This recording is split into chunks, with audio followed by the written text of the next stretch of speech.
Muy buenos días, Dios me lo bendiga a todos. Damos gracias a Dios, nos permite un día más de bendición. Quiero compartir la clase de hoy con ustedes. La clase número 9, cómo orar por nuestra familia bajo el módulo de la oración. Amén. Una de las cosas que quiero empezar antes de entrar al tema, quiero animarles a cada uno. Voy a mandar un correo electrónico a todos. Quiero animarles, quiero pedir. Hay personas que no les gusta esto, así que no está obligado a enviar un video. Voy a mandar una lista de promesas, textos bíblicos de promesas, y queremos que ustedes pueden enviar ese video, ya sea con el texto bíblico de promesas que yo le voy a enviar o uno que ustedes dominen. Ok, van a leer el texto o van a decir el texto bien chévere, bien pretty. Queremos hacer algo dinámico con estos videos a la luz de lo que es el Instituto Bíblico UIO. Cada uno individualmente manda el video con el texto bíblico, y si quiere añadir algo más cortito, no debe ser muy largo en cuanto al texto bíblico, lo puede hacer. Igual yo voy a editarlo, y entonces vamos a ver si podemos usar estos videos para poder mantener activo el tema, el ambiente, lo que es el Instituto Bíblico. Amén. Así que usted va a formar parte esencial de una motivación de grupo para nuestro Instituto Bíblico UIO. Así que bien, esperamos entonces que puedan cooperarnos con eso. Lo envíen lo antes posible. Vamos a entrar en la clase. Hoy, como les dije, cómo orar por nuestra familia. Iniciamos diciendo que nadie realmente, aún sabiendo o no qué es el infierno, tiene en mente un deseo de estar en el infierno. Nadie quiere estar en el infierno. Todos queremos ir al reino de los cielos. De hecho, hasta la persona más vil siente que estará en el reino de los cielos. Pero nadie, porque según la Biblia es un lugar de tormento, ¿sí? La palabra de Dios nos muestra que es un lugar donde el fuego no se apaga y el gusano nunca muere. Entonces, en esa forma o con esta explicación bíblica de lo que representa el infierno, pues nadie quiere estar en el infierno. Y yo estoy seguro que así como nadie quiere estar, así como usted no quiere estar, yo no quiero estar, no queremos tampoco que nuestros familiares, nuestras amistades estén, ni siquiera el vecino, nadie debería estar en el infierno. Entonces, a este lugar van a parar, según la palabra, muchas personas sobre todo, básicamente esa es la tónica, personas que no han aceptado a Cristo como Señor y Salvador, personas que lo han rechazado en vida. Ya poco se habla del purgatorio, yo creo que ya se sabe que no existe tal lugar. La decisión está ahora aquí en vida. Entonces hay ciertas preguntas que surgen acerca de el por qué muchas personas no ven la verdad del Evangelio. ¿Por qué muchas personas no han tomado la decisión de aceptar a Cristo, que es el único camino? No hay nada alterno para estar en el reino de los cielos. Y sobre todo el tema ahora mismo es evitar por todos los medios estar en el infierno o tener una eternidad en el infierno. Y algunas respuestas aquí nos comparte el apóstol Maldonado. Alguna respuesta es que será que Dios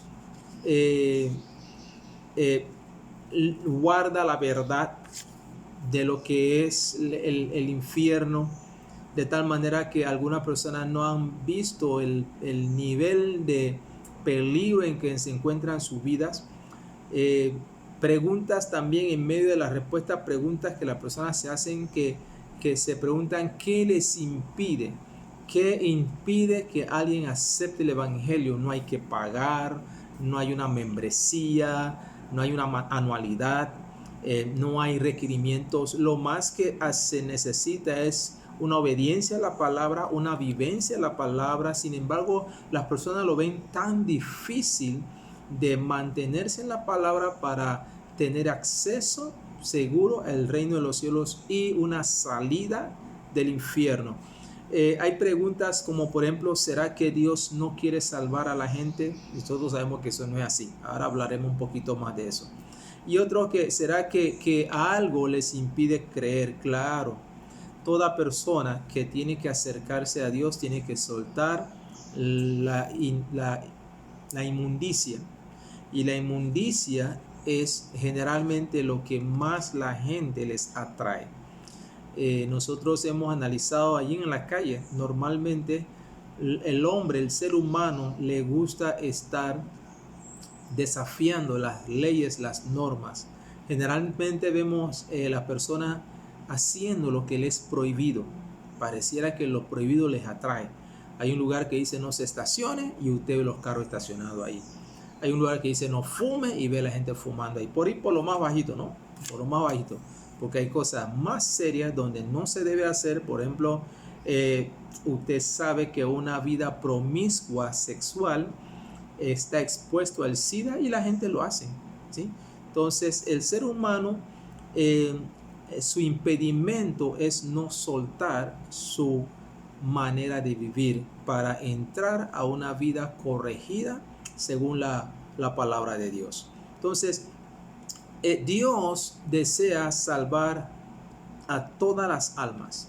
Repito esto, Dios desea salvar todas las almas, todas. Segunda de Pedro 3:9 dice, el Señor no retarda su promesa, según algunos lo tienen por tardanza, sino que es paciente para con nosotros, no queriendo que ninguno perezca, sino que todos procedan al arrepentimiento. Segunda de Pedro 3:9. Entonces, este versículo, poderoso versículo, no explica que la voluntad de Dios es que toda persona llegue a conocerlo. La voluntad de Dios es que nadie se pierda en el infierno. De hecho, el infierno no fue creado para nosotros. El infierno fue creado para Satán y todos sus ángeles caídos. Entonces, Dios no quiere que nadie se pierda. Recuerden que estamos bajo el título de cómo orar por nuestra familia. Y hablando de este tema, una de las personas que deben de ser salvas y escaparse del infierno debe ser nuestra familia. Entonces, sigo diciendo acá, la voluntad de Dios siempre fue salvar al mundo. ¿Qué les impide al mundo creer? Ya lo tocamos en antes, su propia concupiscencia, sus propios deseos. Dios no es el problema para que nuestra familia sea salva, ¿sí?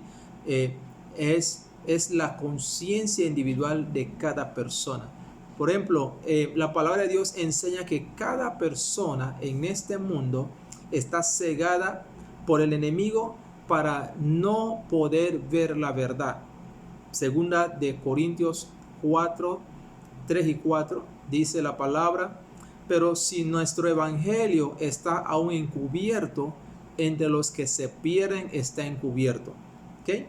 En los cuales el Dios de este siglo, y ese Dios en minúscula porque no es nuestro Dios Jehová de los ejércitos, en los cuales el Dios de este siglo cegó el entendimiento de los incrédulos para que no le resplandezca la luz del evangelio de la gloria de Cristo, el cual es la imagen de Dios. Entonces, profundicemos un poco acerca de lo que Dios habla en este versículo.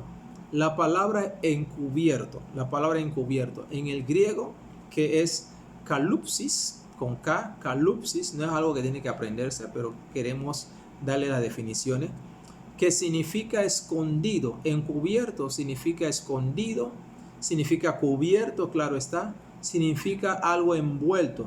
Entonces, ¿qué nos quiere decir todo esto?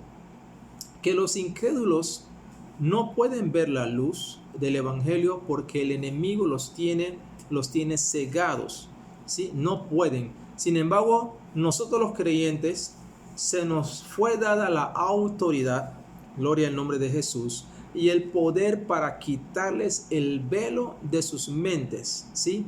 No solamente de sus ojos, sino de sus mentes.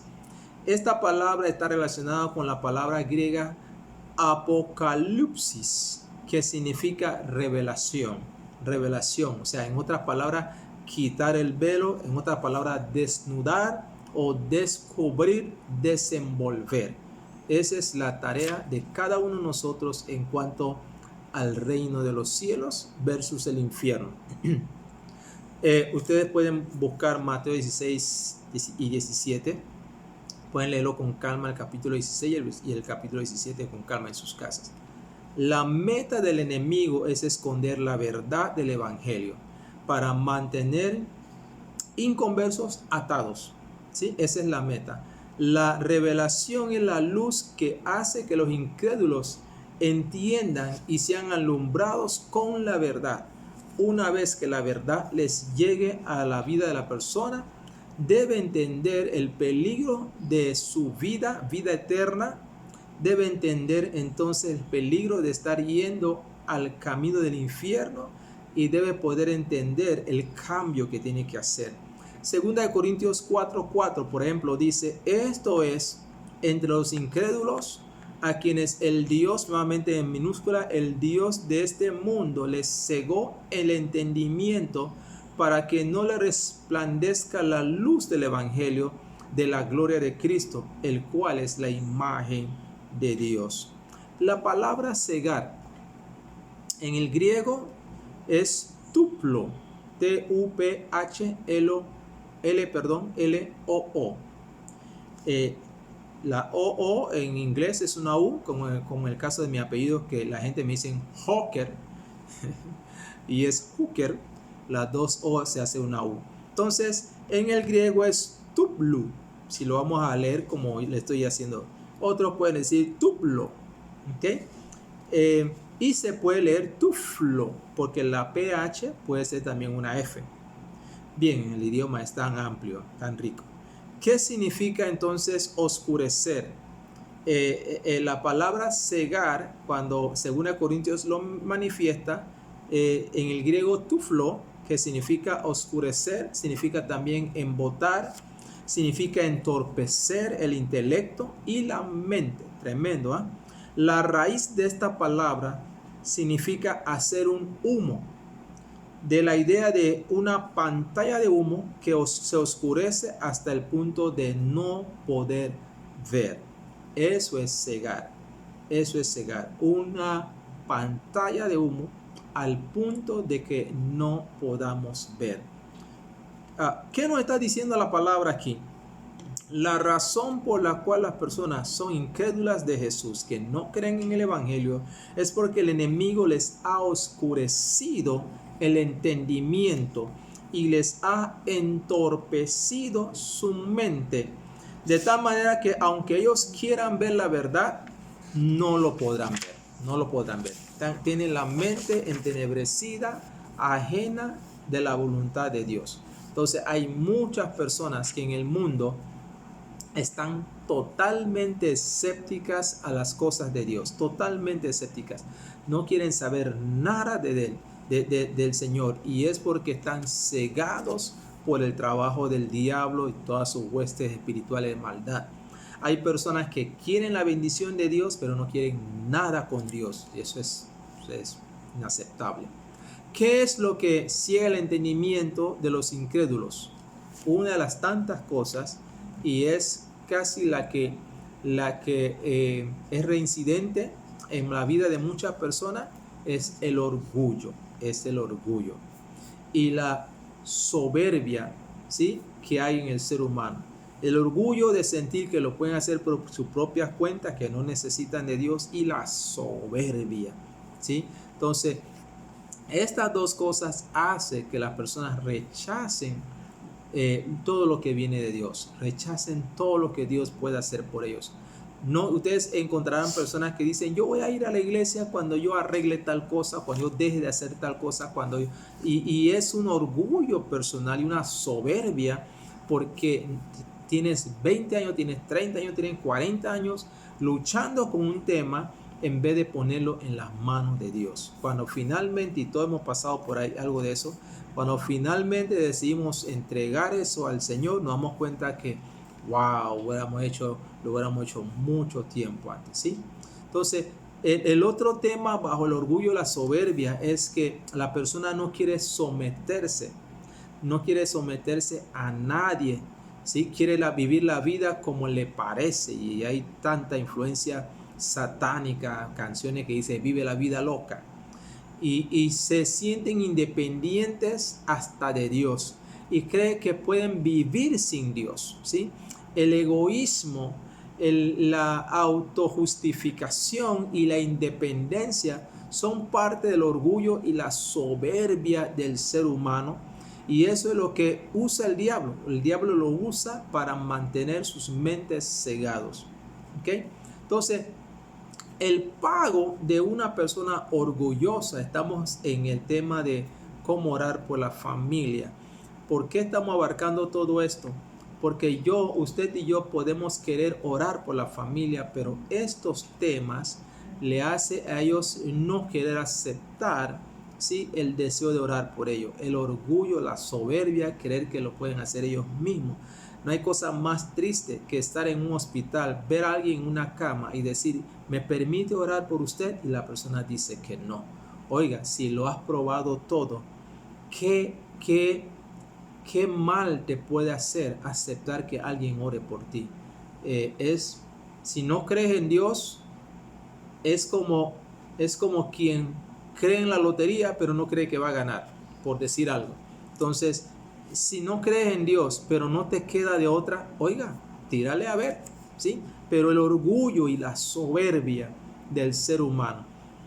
Entonces, el pago de eso es que la persona orgullosa quede en una ceguera espiritual. El amor a sí mismo, todo aquello que satisfaga el ego, el yo, ¿sí? Y la exaltación del yo, y cualquier mensaje que predica la negación del ego, para las personas como estas que estoy mencionando, le resulta ofensivo. No quieren ningún mensaje que ataque su yo, ningún mensaje que ataque su ego, ¿sí? ¿Qué tenemos que hacer entonces para quitarle ese velo? Debemos orar efectivamente para que la raíz de orgullo sea quitada de nuestra familia, de esa persona, de nuestras amistades, ¿sí? Y de todas aquellas personas por las cuales oramos, para que vengan a los pies de Cristo. Gloria al nombre de Jesús. ¿Cuáles son los pasos para orar efectivamente? Vamos entrando en materia ahora. ¿Cuáles son los pasos para orar efectivamente por nuestra familia inconversa? ¿Sí? Primero, hay que tener en cuenta que debemos orar en el nombre de Jesús, porque solamente en el nombre de Jesús se rompe el poder diabólico que los ciega. No va a ser mis consejos, no les va a ayudar mis opiniones, no les va a ayudar 4 pasos espirituales, no les va a ayudar 10 Ave María. Tenemos que orar en el nombre poderoso de Jesús, para que en ese nombre se rompa el poder diabólico que los tiene ciegos. Amén. Una de las cosas que tenemos que hacer para romper el poder del enemigo es ser específico y orar con poder. Hay que ser específico. Si sabemos que el familiar tiene una atadura de faldas, de ataduras sexuales, hay que ser específico. Ahora quiero hacerles una observación muy atinada. Cuando sabemos que nuestros familiares tienen cosas muy específicas, hagamos esas oraciones en nuestra intimidad, ¿sí? O si vamos a hacerlo delante de alguien que tenga madurez espiritual. ¿Por qué lo digo? Porque usted puede exponer a su familiar y eso puede ser un motivo de chisme, de burla y de tantas otras cosas, y ese no es el objetivo. Si tengo un familiar que está en droga y el que está orando conmigo no domina ese nivel, inclusive a él no le va a ayudar. Entonces, en los puntos específicos, si es posible, hacerlo en tu intimidad con el Señor. Si lo va a hacer con alguien, debe ser alguien de madurez, su pastor, su líder, su mentor. No lo haga desde el púlpito, al menos que tenga un tiempo de oración con personas que están en guerra espiritual. Amén. Espero que me estén comprendiendo esta parte. Entonces, volvemos al tema. Primer paso es en el nombre de Jesús, romper con el poder diabólico sobre lo que ciega al familiar o a la amistad. El poder producir el Padre Celestial, por ejemplo, van a orar, ¿no? Y dice, Padre Celestial, yo rompo el poder del diablo que ciega. En ese momento usted pone el nombre del familiar, Pancracio, Filomeno, Chachipé. Yo rompo el poder del diablo que ciega, ¿sí?, a Filomeno en el nombre poderoso de Jesús. Y usted sigue diciendo, te ordeno, ¿ok? Te ordeno en el nombre de Jesús. Recuerden, tiene que ser en el nombre de Jesús. Te ordeno en el nombre de Jesús que lo sueltes y que quites el velo que le ciegue su mente ahora mismo. Tiene que ser algo enfático, o sea, tiene que ser algo definitivo ahora mismo. ¿Ok? Rompo todo poder de ceguera espiritual, orgullo y soberbia. Ese es un modelo. Usted puede usar el suyo. El Espíritu Santo le va a guiar a cómo lo debe hacer de una manera efectiva. Amén. Algunas veces el poder del enemigo será roto instantáneamente. Ustedes notarán, hay personas que hacen gestos, manifestaciones de que están siendo liberadas. Otros se mantienen tranquilos, pero esa tranquilidad muchas veces el Espíritu Santo está trabajando. O sea, no nos dejemos llevar porque no lloró, porque no gritó. Es el Espíritu Santo que está haciendo el trabajo. Pero para algunas personas resulta instantáneo y para otros hay que continuar. Entonces, porque en otros el rompimiento es progresivo. Amén. Es progresivo. De cualquier forma, usted no se dé por vencido, ya sea que fue instantáneo, ahora hay un trabajo que hacer de seguimiento. Y si no fue instantáneo, hay un trabajo que hacer de continuidad. No deje de orar. No deje de orar, aunque esa persona de su familia o amigo se ponga peor después, porque todo eso pasa, ¿no? Oré por él, empeoró. Y pareciera que no fue buena la idea de orar. Siempre la idea de orar va a ser buena. Recuerde que no se trata de mí, no se trata de usted. Es el poder del Señor y su voluntad. Entonces, te siga orando, que en el mundo espiritual el poder del diablo se ha roto. En el mundo espiritual el diablo quedó nulo, ¿sí? Créalo, y usted tiene que creerlo con todo su corazón. Y siga orando sin parar, sin desmayar. Amén. Más si usted ama a ese ser, más si es su mamá, es su papá, un tío favorito, siga orando. Y aunque no sea la persona de su agrado, es un familiar, es un ser humano, es un alma de Dios. Amén. Segundo punto, usted debe orar para que Dios envíe obrero a su mies, porque tendrá familiares distantes que usted de pronto no sabe, pero cuando usted ora para que Dios envíe obrero, uno de esos obreros puede estar tocando la puerta de un primo suyo, de un tío suyo, en el exterior, en cualquier lugar, aquí mismo en Panamá, de pronto. Dice la palabra en Lucas 10:2, y les decía, la mies a la verdad es mucha, mas obreros pocos. Por tanto, rogad al Señor de la mies que envíe obreros a su mies. Dios es un ser que tiene todo en abundancia. No está limitado. Nuestro Dios no está limitado, ni nada lo limita. Tiene todo en abundancia. Ahora, hay algo que no tiene en abundancia, y no porque Él no lo ha querido, sino porque nosotros no lo hemos permitido, y son los obreros, ¿sí? Dios no tiene obreros en abundancia. No todas las personas quieren salir. Hay creyentes que prefieren estar en el aire acondicionado. Muchos prefieren estar en la misma banca, en la misma silla de hace 20 años. Muchos prefieren gozar de las cuatro paredes y no quieren salir. Entonces esos obreros no son obreros de la mies. No sé ni siquiera si son obreros, ¿sí? Entonces la razón de esto, de que no hay obreros, no depende de Dios, ¿sí? No depende de él, depende de la voluntad del hombre. Cuando Dios te habla a tu mente y habla a tu corazón, tú decides si quieres activarte de una vez en el llamado. Muchos vamos dándole vuelta al tema, hasta que Dios entonces nos tiene arrinconados, acorralados y decidimos aceptar el llamado del Señor. Dios no obliga a nadie a servirle. Tenga esto claro. Si le servimos a Él es porque así lo deseamos. El que le sirve es porque lo siente hacer en su corazón. El que lo sirve es porque le ama. El que le sirve porque obedece el llamado.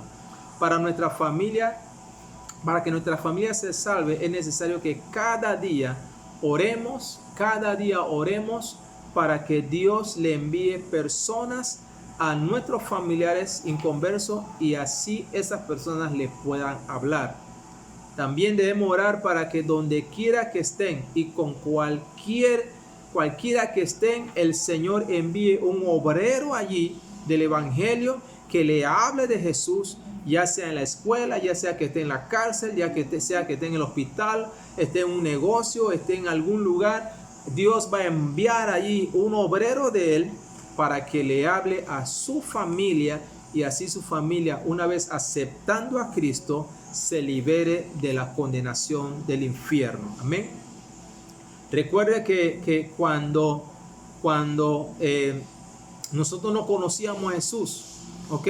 Donde quiera que nosotros íbamos, siempre había alguien hablando del Señor. En el bus, en las esquinas, en el parque, en el trabajo, en la radio, siempre había algo o alguien hablándonos del amor de Cristo.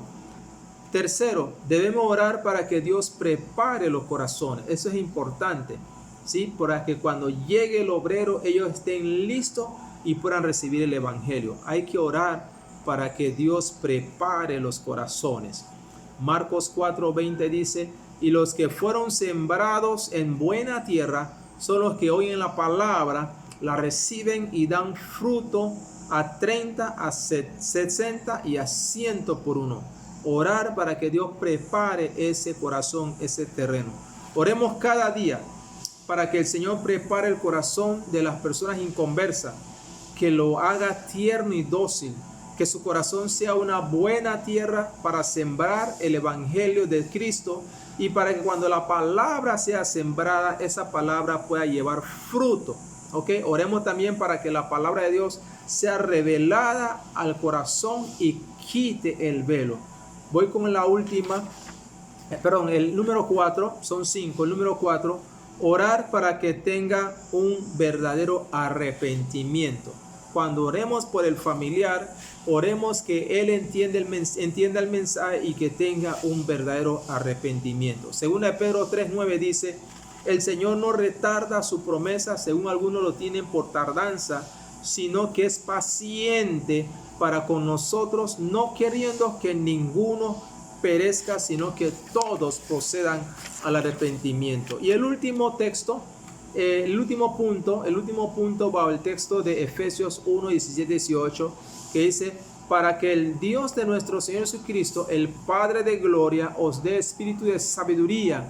Entonces hay que orar para que seamos iluminados, ¿sí? Por el entendimiento del Señor. Amén. Todos los días y sin desmayar debemos poner en práctica cada uno de estos pasos para orar por nuestros familiares.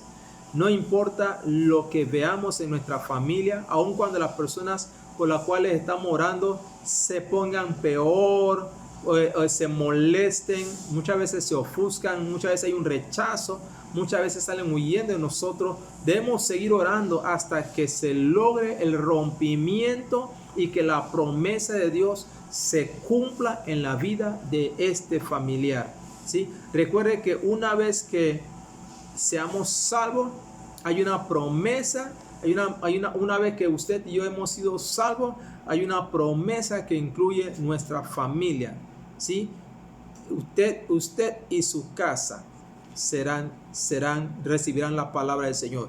Dios la incluyó en el pacto que usted hizo con Él al recibir como Señor y Salvador, que decía en Hechos 16:31, cree en el Señor Jesucristo. Una vez que usted creyó, se hace efectiva el pacto que dice, y serás salvo tú y tu casa.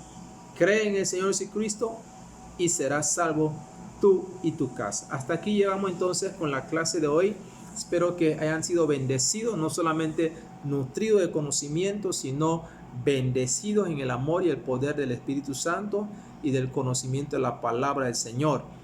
Preparándonos cada día mejor para poder presentar defensa del Evangelio, preparándonos cada día en este instituto, porque es el instituto que tiene un fin de formar liderazgo. Hay líderes ya en formación y otros que serán formados. Los bendigo. Aquí su amado pastor Roberto Hooker y director del instituto. No dejen el video para que se le acumule. Traten de ver todo semanalmente. La próxima semana tendremos el capítulo 10 que habla de cómo comenzar un ministerio de intercesión y oración en su iglesia local. Y esa será la última clase de esta materia para ver si en junio próximo podemos iniciar clase nueva. Dios les bendiga. Recuerden ponerse al día con sus pagos. Lo dije la semana pasada, lo reitero. Las personas que están atrasadas no van a poder recibir sus notas. Las personas que están atrasadas también en cuanto a sus pagos le va a afectar incluso para su examen final. Amén. Dios le bendiga ricamente. Los amo en el Señor.